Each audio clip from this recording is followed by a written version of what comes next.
And this episode is a little more on the reflective side. You know what I mean? This episode we're gonna talk about the great, mighty King Swallow. This vet is my home, and when I'm not vetting my home. Alright, so throughout my career, I've been fortunate enough to have some really iconic and legendary mentors, people that have given me the best advice, the best direction, the best things to do. I may not always listen, but they've always been there to try and guide me. You know, some would be like Blacks, Bungie Garlin, and of course, who we're talking about here. I know there are many more, but of course, who we're talking about here, Mighty King Swallow. So the year is, I want to say 2012. I think it's 2012 or 2013. We're now making an impact. I'm starting to find myself. I haven't found myself yet, but I'm starting to find myself, and we are starting to make the transition in terms of coming out of that newcomer kind of, I guess, I don't know. We're just starting to find ourselves. So Superman blows up, and we're looking for something else to do. We're looking for a new territory, a new way to impact the industry. And Just Bus, big up Just Bus, Justin Nation, he sends me a piece of production called the Mango Rhythm, right? Which is really bad. Like, it has this Caribbean flavor, it has this nice energy to it. So I say to myself, you know what, I want to do something a little bit, I want to do something like take a calypso song and I want to redo it. So I want to take that energy and refine it a little bit and push it down the lines. So I search, and there were two songs that made sense on that rhythm for me, which would have been one, a song called I Want to Wine on Something, and Party in Space by King Swallow. So I demo both, and I say to myself, you know what, man, it would be actually Just Bus and Omari from Chosen Sound. They said, it'd be dope if we can actually get the man himself, King Swallow, to be a part of the record. So we reach out. He says, you know what, he's gonna come to the studio and hear what we have to offer, what we need to suggest. So he comes to the studio a couple of days later. Bam, we let him hear everything, and he's like, you know what, I give you my blessings. Now mind you, he didn't charge me, he didn't want anything out of it, he didn't say, look, no, this is what you gonna do for me. None of that. He said, you have my blessing and I will be a part of it. So we go in the studio and we record the song. We recorded by Burger, and I believe we recorded Swallow's part by Burger. I recorded my part by Chosen Sound. And after we recording now, we're sitting down in this studio, and I'm starting to talk to him, and I'm telling him who my grandmother was, and I'm telling him who my grandfather was, and Swallow just becomes so taken back. Like, he sits there and he's just like, yo, do you know what your grandfather did for me? So I asked him, well, what?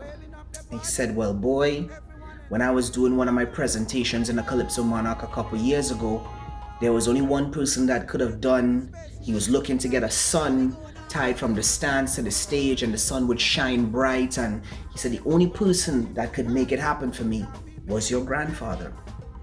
And I'm not sure, can't remember the conversation, but I believe he told me that they had won that year, and he was so grateful for what my grandfather had did for him. So the connection on the song became even greater. The connection between King Swallow and I became even greater now. So like now, anytime I saw him, anytime he saw me, it was a love. It was just something so natural.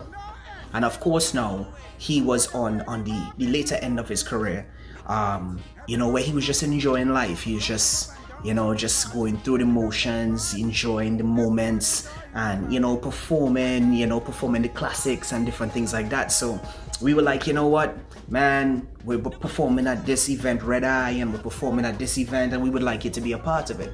So he comes and he performs with me on stage. Now, this is the time where you find in Antigua there was a split. There were people that really loved Ricardo, and there were people that I wouldn't say hated, but felt like they couldn't support me because they didn't know if I was Trinidadian or if I was Antiguan. I'm not sure where or why, maybe the accent, but that was a big thing. So we're performing on this Red Eye stage now, and Swallow goes on stage, we perform, getting the vibe, and when we load the crowd, Swallow says, listen, I need you all to understand something here. You see this kid? He is one of us. He's homegrown, he's local, and y'all need to start treating him like that.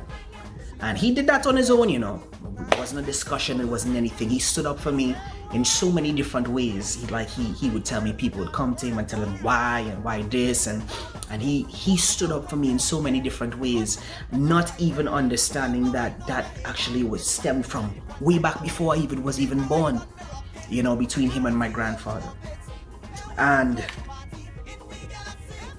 we do the song, he comes and he supports me on my Soca Monarch, and the song did well in Antigua. I was hoping that it would have done well outside of Antigua, but it didn't reach exactly where we wanted it to reach. So if you get a moment, go ahead and search it. Look out at Drue and King Swallow Party in Space, the remix. That season came when it passed. But I would never see King Swallow anywhere on the street and not praise him, not worship him, not give him that respect. I shouldn't say worship, but not give him that respect and that love for what he had done, not only for the art form, but for me, when he didn't have to.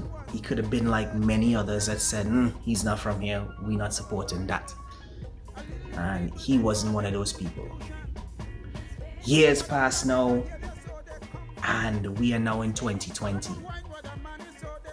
And a piece of energy just hits me. Wow! I want to reach out to Swallow, man. I want to see if we can redo one of the classics. Get some more love, get some more support for those who might know the track, for those who might, have, the new generation that may not have the education, the knowledge of who he is. Let's redo something again. And Berger said, all right, cool. He reached out, called me back about 2 days later. He said, boy, I've been trying to get Swallow, but I can't. And boom, a week later, we find out that he passes. He was a good man. Iconic Calypsonian.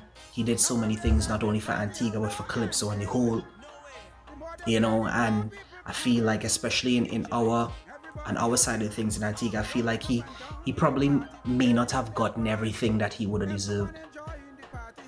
So today, I just wanted to send out my love to him, thanking him for everything that he did for me and those before me, and I can only hope to be what he has been over the years. You know what I mean? An icon, a legend, somebody that changed the game for his country, for his peers. So I want to say, sleep in peace, sleep in power, rest in peace, rest in power, however you want to say it. To you, King Swallow. And people, let's not wait till people are the people that we love, the people that have done so much, to give them the credit, to give them the flowers.